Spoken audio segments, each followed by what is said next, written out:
Hey, welcome back to Tripod's Garage. Well, Tillery sent me their Genius 3D printer. I'm really excited about this one. Aren't you, Bear?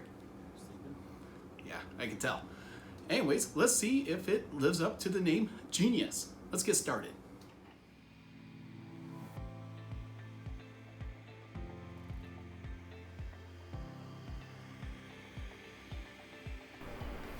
As I mentioned, this printer is provided by Tillery. It's the Genius 3D printer. It's currently $269.99 US. It comes 95% pre-assembled.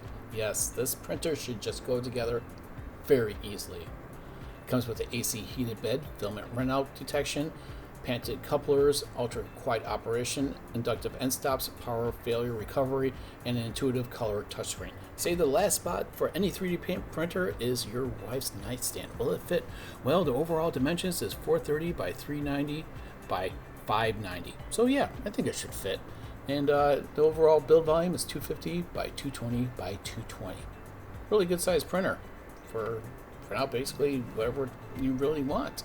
It has a 0.1 millimeter resolution. It has a Titan extruder direct drive, so you can print PLA, ABS, TPU, and flexible filaments. It has a Volcano style Hotend.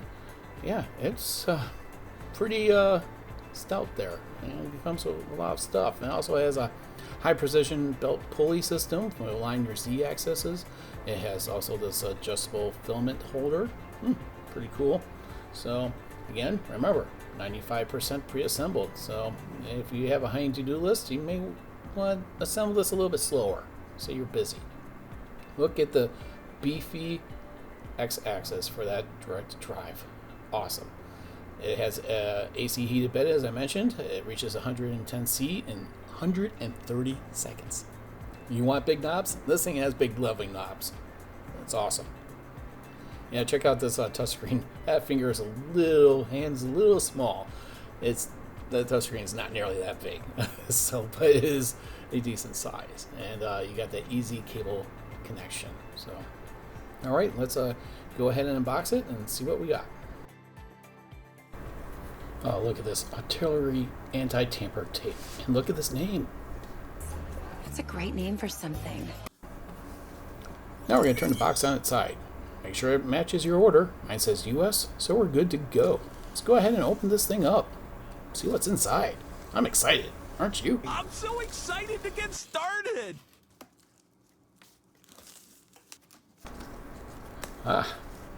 Look at this. First thing, really thick manual. Why is it so thick? That's because it has like a dozen different languages there. And if you want to learn a different language, just refer to this manual. Well, at least 8 steps worth of languages. We got our QC checklist here. It looks like everything is passed. Appearance and scratches passed. So we're good to go. We got our filament spool holder for the top. And look at this. Got some genius packaging going on here, Artillery. I wonder what's in this pouch. It's a little light. I feel like something is missing. Really, no clippers are provided with this machine.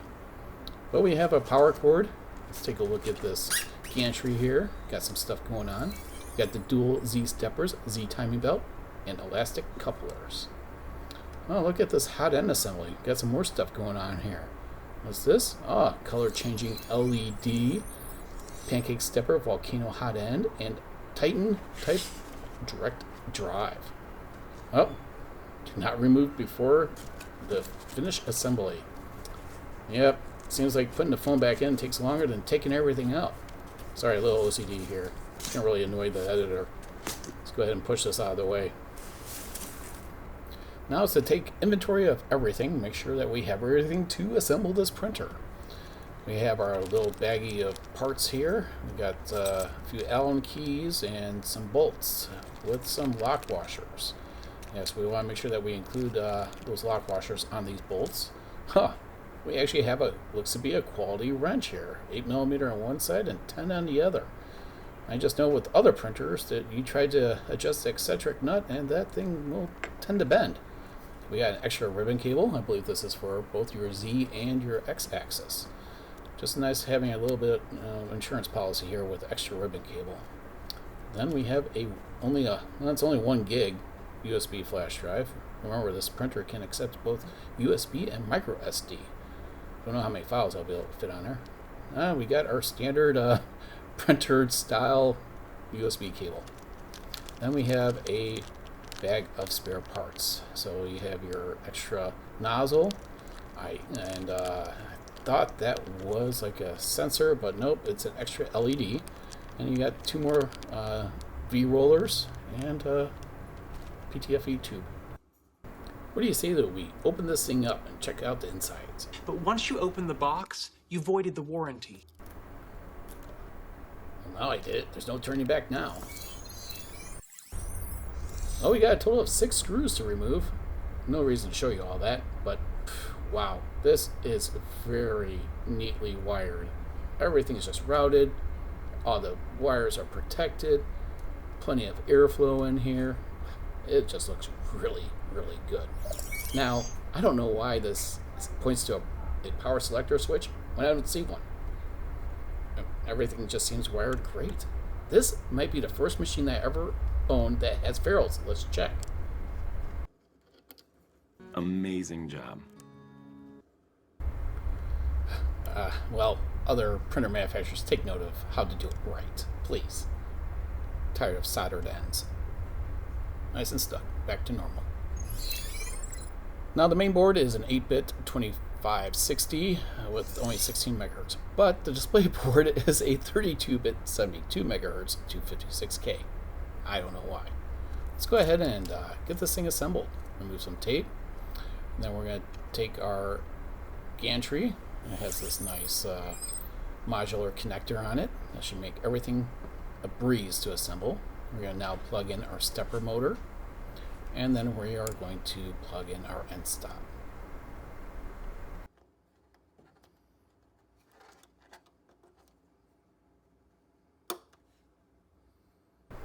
Now we're just going to move the gantry in place, slide it in. Wow, you can't get any easier than that. Take our 2 bolts, make sure the lock washers are in. You notice that the printer is not on its side. Still not a fan of doing that, so I just move the printer off the edge, and I'm going to just put the 2 bolts in. Now I'm going to screw them in, but I'm not going to tighten them just yet, because we're going to do the other side as well. Off to the other side. Same process. Just insert these 2 bolts, and then once you got them secure, you can go ahead and tighten them both down on either side.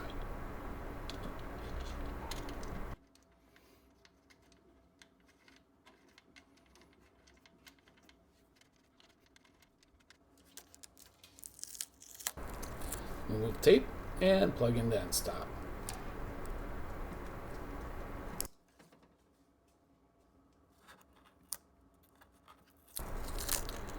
Rinse and repeat. We're going to remove more tape, and now we're going to plug in this Z stepper motor. Now it's time to remove some zip ties with clippers that were not supplied by Artillery. Get the hint, Artillery? We like some clippers, snips or whatever you want, included with the machines. So now we're going to go ahead and place our filament spool holder on the top. You'll notice that the one will have a thumb screw. That is to secure it to the top. One does not. We're going to plug in our filament runout sensor. Now this printer did not come with a sample roll of filament, so you're going to need to at least provide your own. If this is your first printer, you may want to get that order in place. As you see, that one slides into the notch, and then you take this thumb screw and you put it in on the left side.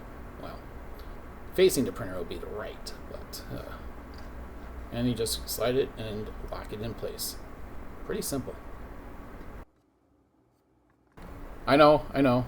You've all been waiting for this. Do not fast forward this video or anything. This is the moment we've all been waiting for. It's the reveal of the glass bed. We did follow proper protocols of assembly, and this is the last and final step.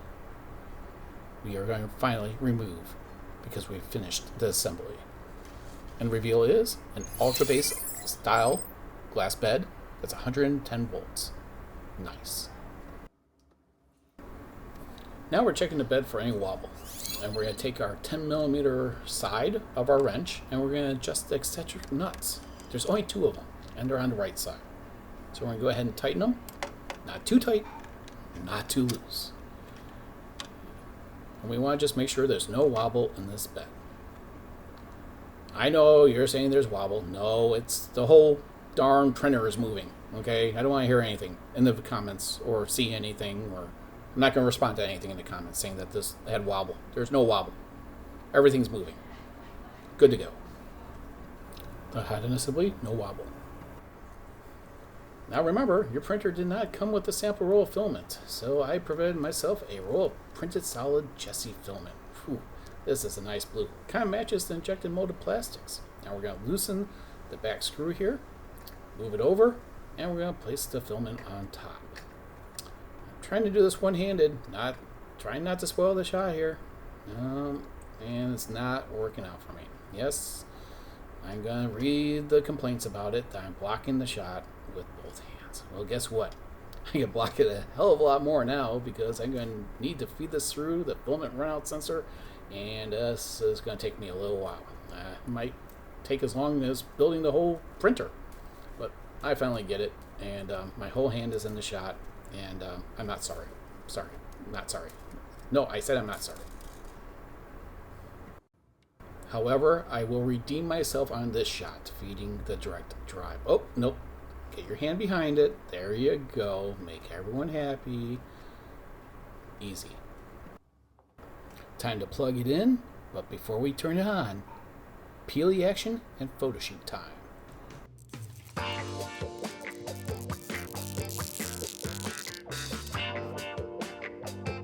Yeah, baby, yeah!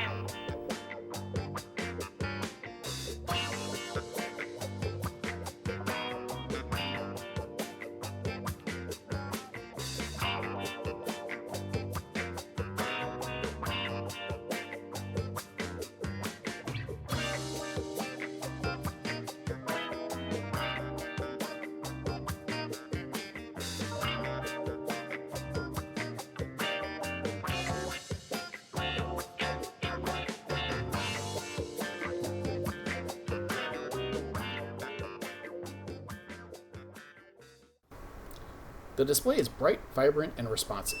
You will be missing any advanced controls on this. Basically, you will be able to change filament and move the axes around. That's about it. Now we're going to level our bed. We're going to grab a sheet of paper, maybe a bill you don't want to pay, or some divorce agreements. And we're going to go through this process twice. And look at that drag on the center. Perfect.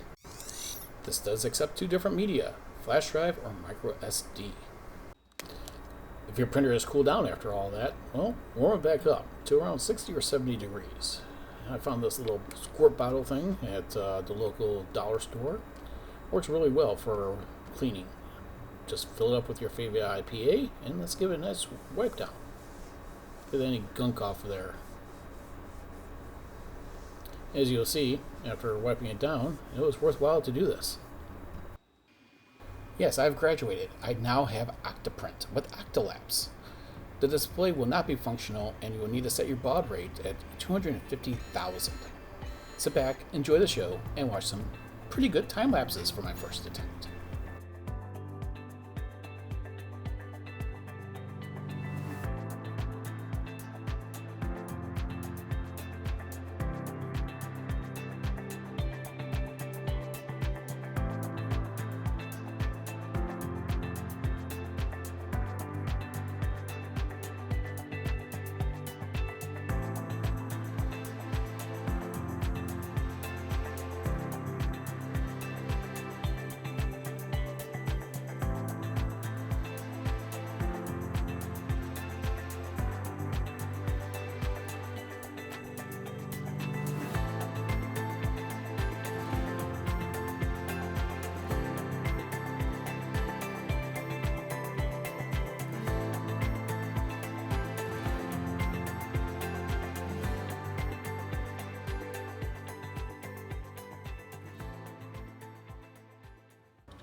Well, our first print is a square. Look what they've done to my triangle! As you can see, it came out relatively nice, but as soon as it got higher up, the overhang was a little bit too much. I mean, overall, it's a pretty solid print. Bottom is nice and smooth.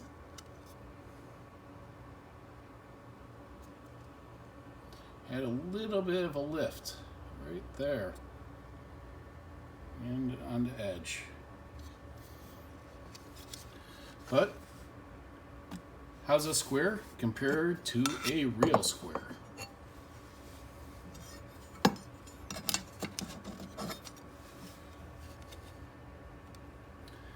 Here you can see how it lifted up a little bit.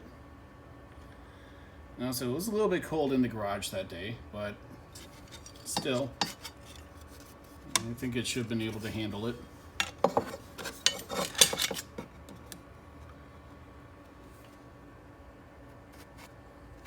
How's the accuracy on this? It's pretty darn accurate. But if we kept on going, it would definitely start losing.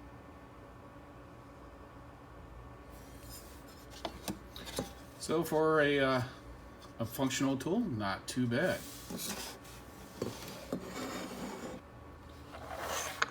Next, the good old-fashioned nut and bolt.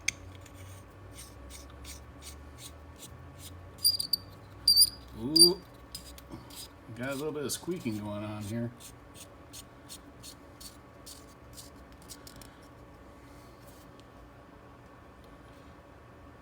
I have to say, this came out amazing. Look at that. It fell on the floor. That's my fault.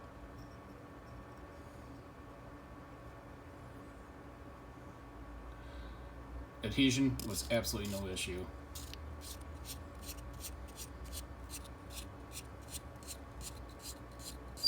That, a little tight.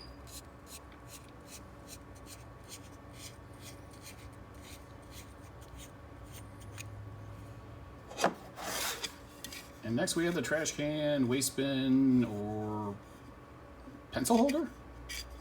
This came out really nice. Great adhesion, no lifts at all. I mean, that I can't say enough about it. I mean, this just, and this is you can see that it's got the straight lines here, so it's just part of the print. It's not meant to be a perfect circle. You can see it right here. But yeah, it is nice. And then you can just store some stuff in there. Oh, no, you don't get this with the printer.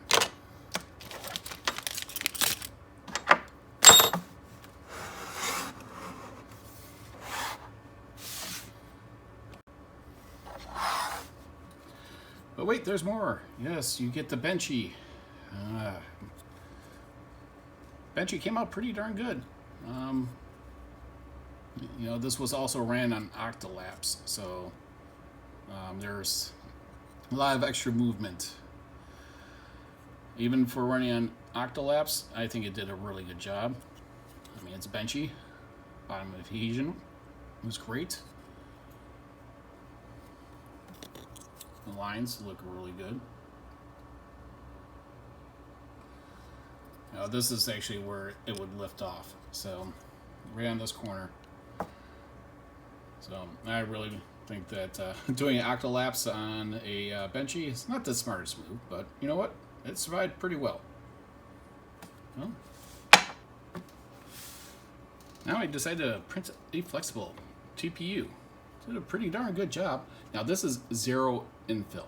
Okay, this is for a track, and you know, it's definitely got some a little bit of stringing action going on. But if I had some infill, that would have taken care of it, because it really struggled on this part. And normally with infill, it would have been fine. But yeah, it did a great job. So, and what is this for? Let me show you.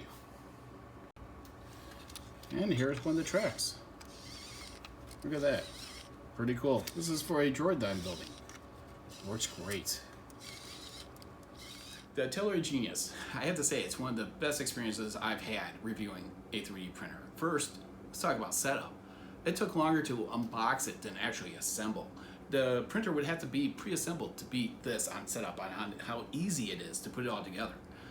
And at $270, I mean, you get a lot of printer for that price. You get nice cable management. So you have a direct drive, you got a touchscreen, you got silent drivers, you got dual Z's. I mean, it's a great printer. Now, there's also some needs for improvement here. Like, it has a glass bed that's not removable. It would be nice to have that glass removable. I mean, when you gotta wait for that part to cool down or the bed to cool down for that part to come up. And if you use a glue stick for, it's just some added adhesion, well, you can't take the glass off and rinse it underwater or something to help promote it to pop off. So, yeah, I'd like to see the glass bed removable. I'd also like to see that the belts are a little bit easier to adjust. Right now they're not. It's a little difficult to tighten them or loosen them. Between those two, if they were to do that for the next printer, I think that this would be an even better winner than it is now. So I really truly appreciate you tuning into Tripod's Garage. If you could do that, like and subscribe, that would be great. And you know what? Have a great day or weekend or whenever you decide to watch this video. See you the next time.